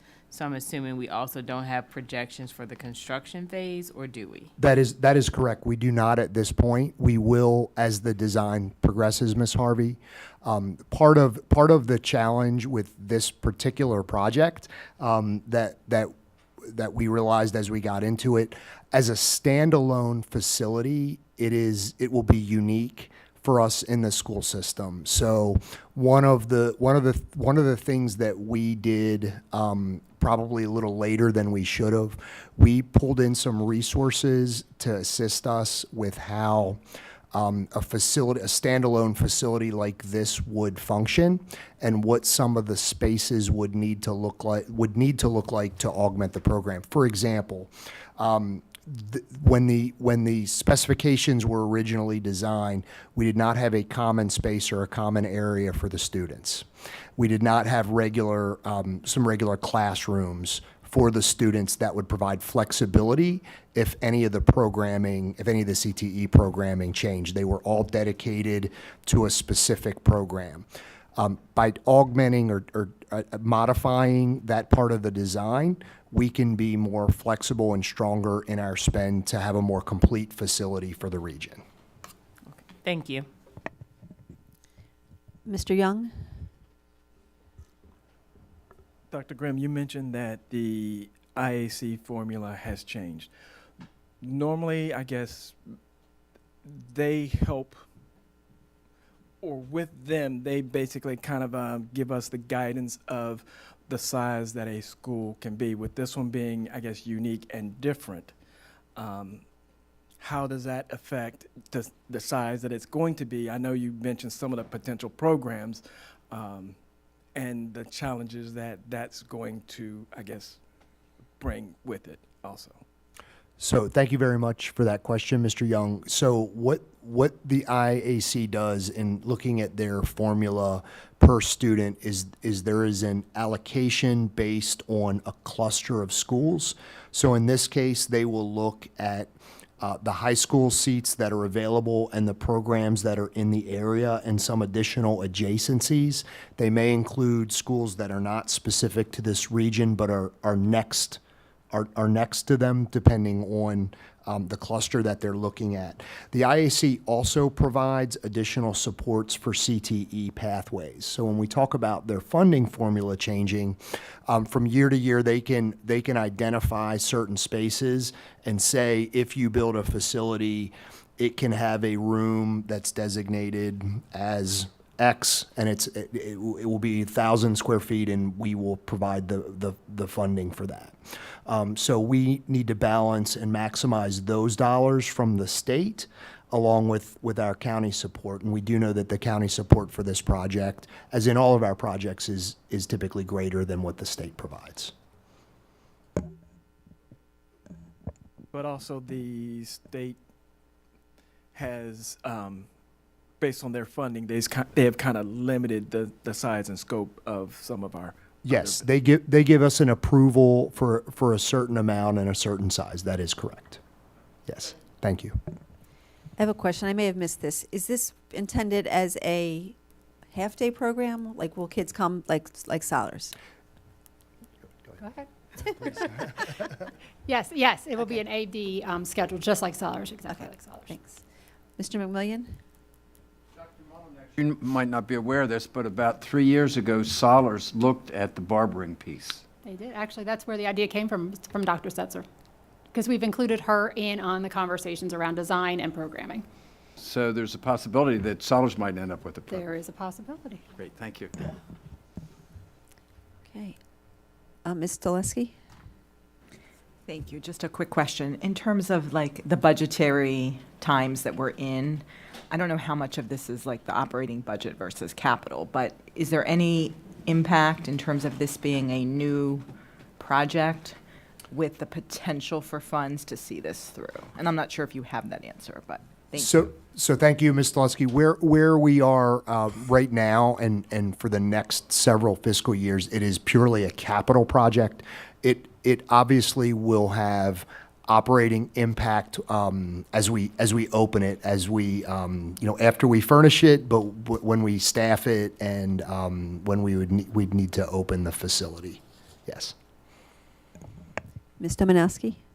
Yes. First, my dad thanks you for bringing masonry, or suggesting. He's no longer with us, but he was a Brit in the brick business, and masonry. What I have to forget what they're called, but they're really hard to find right now. If you have a brick issue and you're trying to find a mason, good luck. They're few and far between around here. Also, when you say this is an A-B situation, as far as they'll go to their home school for their regular classes and then the CTE programs at this school, will be connected to one specific school, or is it every? And it would be that geographical area. I think it was highlighted on the first slide. It's on the Second slide after the title, Ms. Domanowski. It's the 5 schools, the 5 high schools that are in that regional area. Just that regional area. Yes, ma'am. Okay, and I know it's hard to follow the data as far as Solars Point is concerned when you look at the economically disadvantaged students that attend that particular school. But if you do look at Carver, Eastern, and Western, there's a much lower concentration of economically disadvantaged students there as opposed to the rest of our BCPS high schools. I think only Hereford has a lower one than all of them. How are we addressing that equitable issue when it comes to our magnet schools? Well, with regard to this program, the students will come in from other high schools, and that's part of why you're saying about the data not attaching to, because they attach to their home schools. So it's an opportunity for students to apply. They can come in. I think that's a little bit different than the other 3 magnet schools, which are full school magnets that offer all the academics as well as the magnet programs. Correct, but will you maybe target that more, because it still is an application process, and when we're trying to be equitable and give those students from a lower income background more opportunities, I mean, when you look at our magnet schools, we're not really meeting that challenge. So how are we going to meet it with this school? Well, and I'll jump in. I'm not sure if this will answer your question or not. I think one of the differences and really the game changer for this center is it supports the entire northwest region, and so it is a like site of Solars Point. So Solars Point really supports the southeast area. The other magnet schools that you've identified, in addition to what Dr. Molinek said, they draw from all over the county. So this school drawing from those 5 specific schools in the Northwest really will be a community CTE center. So I think that could be one of the differences, and I hope that helps answer your question. It does, very much so. Just a quick follow-up. Moving forward, will the rest of our CTE schools and centers be built this way as opposed to having just a magnet school? I don't know the answer to that. So we don't, from a facilities standpoint, we don't have any other plans in the future. This would be actually to balance out and provide that equity on the west side for what the east side already has. This has been a longstanding request from the community in the west because they do not have a facility like this. So it would, I would say, even out for what the east side already has. Most of our CTE programs are integrated into existing schools. And one of the things that Dr. Molinek said earlier is that we're not interested in from a facilities standpoint, moving successful programs out of existing schools and into a center or somewhere else. Thank you for that. Okay. All right. Thank you very much for that presentation and information. Dr. Grimm, you might want to stay there for a sec. The next item is the added agenda item on the notification of boundary change administrative review. And for that, I call on Dr. Rogers to begin. Thank you. Good evening again, Chair Lichter, Vice Chair Harvey, members of the board. I will begin by providing an overview, and Dr. Grimm will go through the areas. I just want to recalls everyone's attention to the revisions that were made to Policy 1280 and subsequently Superintendent Rule 1280, November 4th, 2024, in which the administrative review process was introduced. The administrative review process is used where the school boundary changes are limited in scope, and there are additional provisions which do include internal staff use, public information session, and communication to families. The administrative review boundary change process that is a part of today's packet, it has been proposed for schools. 11 schools in particular in the central, in 4 locations within the central area of Baltimore County. The proposed changes provide for transportation efficiencies, and they realign boundaries to avoid confusion. Some of them have to do with communities that were partially built when the boundaries were first drawn. And currently there is 1 student that has potential impact of these affected schools. It's really about the efficiency for future use in case there are more children born or children that move into these homes, that there are clear boundary lines and clear information for all of our families and schools. And so with that, I will turn it over to Dr. Grimm to speak through the specific areas and answer any potential questions. Thank you, Dr. Rogers. So I'll briefly go through each of the areas. These are also in an effort to clean up a few issues that we've identified over time. So the first area would actually fix a parcel that is located in Carroll County that we thought was in Baltimore County. So it would properly remove that area that's been noted for several years and could possibly confuse students that think that they could attend Baltimore County schools when they actually live in Baltimore, in Carroll County. Area 2, Blenheim Road, that is largely for transportation efficiencies, and the maps don't do this specifically justice. There would be 1 student impacted. It's a parcel of 3 residences, and it is currently zoned for Carroll Manor. It would move to Jacksonville. If you could see the map a little bit more closely, the roadways and access to the properties support transport to Jacksonville and attendance at Jacksonville. Area 3 is on Putty Hill Avenue, and for anybody that's been by Parkville High and the police station that's there on the corner, there are 2 parcels. The police station is next to a church. If you take a look at the map under Area 3, presently, right now, those 2 parcels are divided into 2 zones so that they are split between 2 separate elementary schools, Villa Cresta and Oakley. What this proposed change would do is it would modify the property boundaries to be in alignment with the parcels of land in the event that there's any future modifications. So right now, as I said, there's the police department on the one property and there's the church on the other property. And lastly, area number 4, it's labeled Lockraven Boulevard. This is actually a parcel of undeveloped land adjacent to 695 that just in our mapping is zoned to one current elementary and middle school that is on the other side of 695. It doesn't make a whole lot of sense with the mapping, so our team just wants to clean that up. And again, no students are impacted by that change. Thank you for that, Dr. Grimm. Questions or comments? Ms. Domanowski?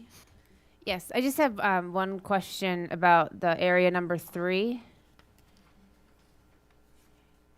It says that for potential future residential development, are we aware of any potential residential? We are not. What our team recognized as they were going through the mapping and the school boundaries is that these two parcels of land were divided. Both were divided, and so depending on which part of the parcel you were located on, you'd be on one middle school and a different elementary school. And so this is just an effort to align the existing parcels as defined by Baltimore County government with the schools. Was there a reason behind choosing Villa Cresta to get the full parcel as opposed to Oakley? So if you look very closely, there's actually part of the parcel that goes to Oakley and part of it goes to Villa Cresta. It's a little bit difficult to see on this map, but if you look at the recommended image, there's a piece of the property line. It's just below that because the two pictures are not equal. And Ms. Domanowski, I can show you more specifically if you. You can. I'm just confused because it looks like the potential for, if whatever that part that was split in half, if there's going to be an apartment complex, that would be where it goes. And you're assigning that to Villa Cresta, which is already over capacity. So if you take a look at the recommended image on the right, the dotted lines may be very helpful for you. So if you look at the blue section at the bottom, it is currently zoned for Villa Cresta, and it would move to Oakley, while the entire parcel to the right within the circle would move to Villa Cresta. So right now it's moot because there are no plans for development. And one is a Baltimore County property, so we don't believe there would be any redevelopment there anytime soon anyway. But what it does is it helps us and the county in terms of identifying those specific parcels if there is any change in the future.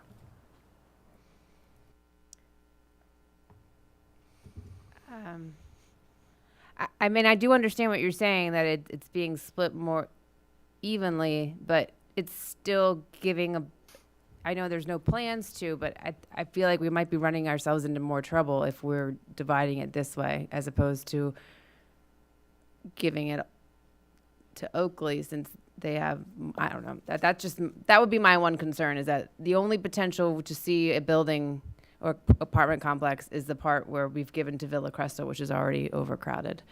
That's all. Thank you. Other comments or questions? Just check the team. I don't think Ms. Frempong is there.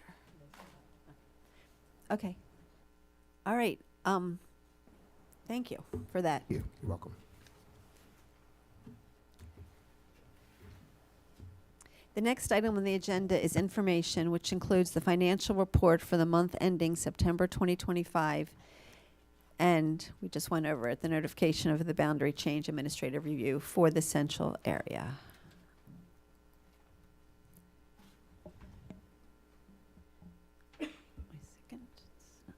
The next item on the agenda is board committee updates and agenda setting. The first item is the Legislative and Governmental Relation Committee's consideration of the 2026 legislative priorities. and I will talk us through that. So I think it was about 2 weeks ago, the Legislative and Governmental Committee had their first meeting to prepare for the 2026 legislative session. And the first thing that we do is draft our legislative priorities and then bring them to the board, which we are here now. So in board docs, you will see the our priorities, or our draft priorities, of supporting and maintaining and strengthening local board governance. We also support maintaining local autonomy and decision-making authority in developing curriculum assessments, grading policies, and instructional programs. We also support legislation that provides flexibility to LEAs in budget and regulatory decisions, that doesn't reduce LEA's governance and budgetary authority or impose new unfunded mandates. And based on Ms. Pumphrey's suggestion at our last meeting, we also have to support legislation removing the 180-day requirement for schools and instead provide flexibility to LEAs to operate within an hourly requirement when constructing their school calendars. So, wait a second. So, may I have a motion to approve the recommendation of the Legislative and Governmental Relations Committee's 2026 legislative priorities? So moved, Pumphrey. Thank you. A second is not needed as it comes from the committee. Is there any discussion? Okay. May I have a roll call vote, please? Ms. Pumphrey? Yes. Mr. Young? Yes. Ms. Dominowski? Yes. Ms. Henn? Yes. Ms. Harvey? Yes. Ms. Agumbe? Yes. Ms. Delusky? Yes. Dr. Savoy? Yes. Mr. McMillian? Yes. Ms. Lichter? Yes. Thank you. Thank you. And before we move on, I'd like to acknowledge Mr. Bazemore in the back for his help as our staff liaison for this committee and his work on it. So thank you. Mr. McMillian? In the future with this committee, can you look at any legislation or the potential for something coming to the legislators about our boundaries with the county council? The Yes. 9 boundaries versus, So we put that on Mr. Bazemore's radar. So right now there is nothing written about it yet, but that was one of the things that we asked him to watch out to bring to us once something is created. and I'm curious about BCPS taking a stand on that. Is that something that the system would get involved in, whether promoting it or not promoting it? Or is that something BCPS would stay out of and let the politicians take care of? Well, I think, and Mr. Bazemore, you can help me answer this maybe. I think we need to wait till it is written or drafted by a legislature, and then he'll bring it to our committee, and then we'll decide whether it's something we support or we don't support. And that's we as a board. Well, he'll bring it to the committee first, and then like we did tonight, then we can bring it to the board to add as another priority. Yes. Won't take a stand on that, will they? You mean what to do in light of the new councilmatic districts? That's Yeah. what you're talking about. Not that I know of. Mr. Bazemore, do you have you can come up. I know you don't want to, but you were trying as long as you could. But. Thank you, Mr. McMillan. Good evening, everyone.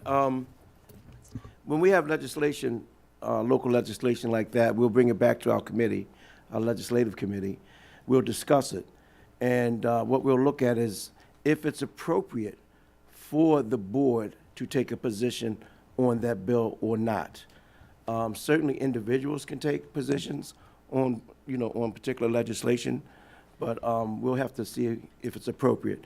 Because some of it may be statutory, where the state legislature has complete authority over that decision, and therefore it's in their purview to. But BCPS wouldn't be behind the scenes contributing to that information to that, would they?